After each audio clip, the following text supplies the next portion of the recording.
All right, that pretty much tells it all, and that's not all. President Trump also retweeted something that Rosie O'Donnell posted back in 2016. She wrote, "Fire Comey." Now, Trump retweeted, and he wrote, "We finally agree on something, Rosie." Here with reaction, counsel to the president, Kellyanne Conway, is with us. You know, it's such hypocrisy and such a high level. Chuck Schumer's the worst. Nancy Pelosi not far behind. Harry Reid is right in there with the rest of them.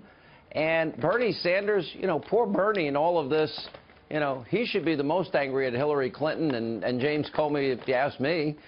What's your reaction to the way the left is creating these bizarre conspiracies?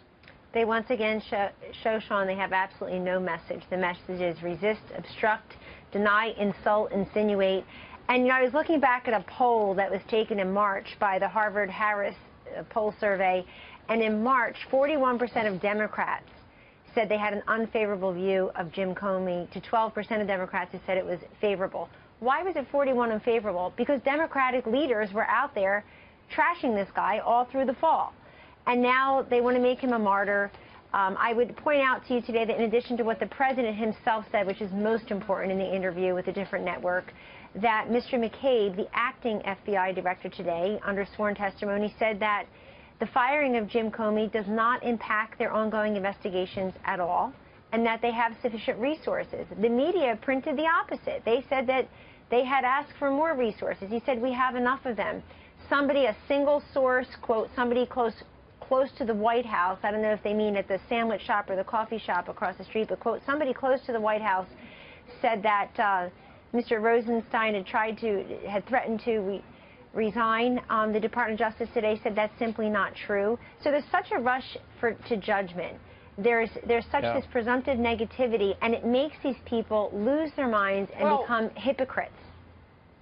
Look, this is all fake news. I mean, because the report was, and you're right, what he said earlier today was absolutely true. The investigation continues. The president says he wants it to continue. Yes, the president wants it to continue and to conclude. And Leader McConnell is also right. He said yesterday, Sean, that the House and the Senate are investigating this. Just let it keep going. The FBI is investigating. Let's just forge ahead. And by the way, we know this has happened in past elections, and we have been told by intelligence officials it'll happen in future elections. I think one of the greatest examples, though, of selective moral outrage happens to be that Barack Obama even used State Department dollars.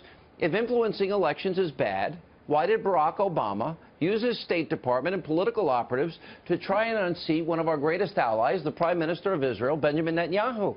If impacting elections, influencing elections is so wrong, how come nobody seemed to care about that?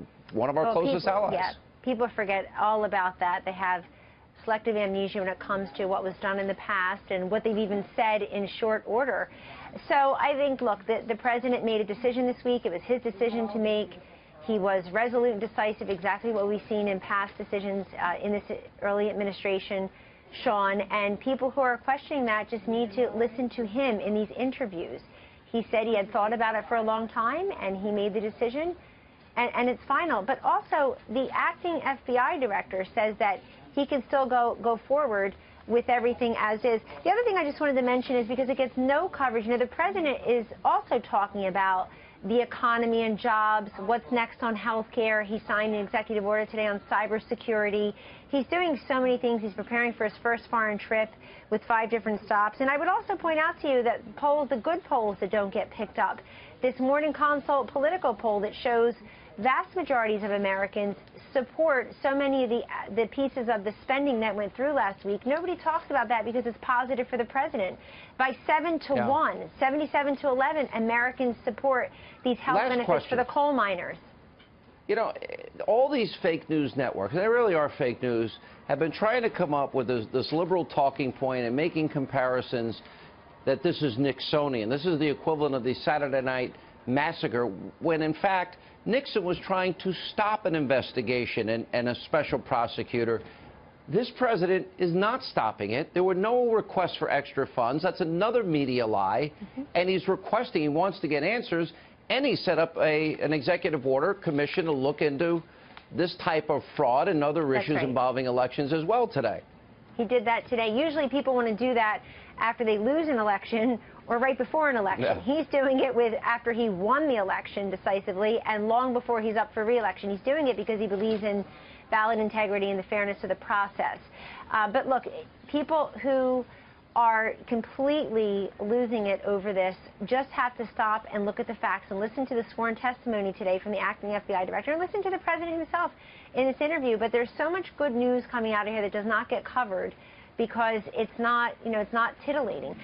You've got these other polls that just show that he's got very good approval ratings and favorability scores, Sean, on how he's handling veterans issues, how he's handling the economy, and how he's handling terrorism. The president promised accountability, safety and security, prosperity. It's already happening. Look at the jobs numbers. Look at the manufacturing numbers. All these indicators that matter to people who are actually looking for news and not listening to noise. All right. Thanks so much. Kellyanne Conway, counsel to the president.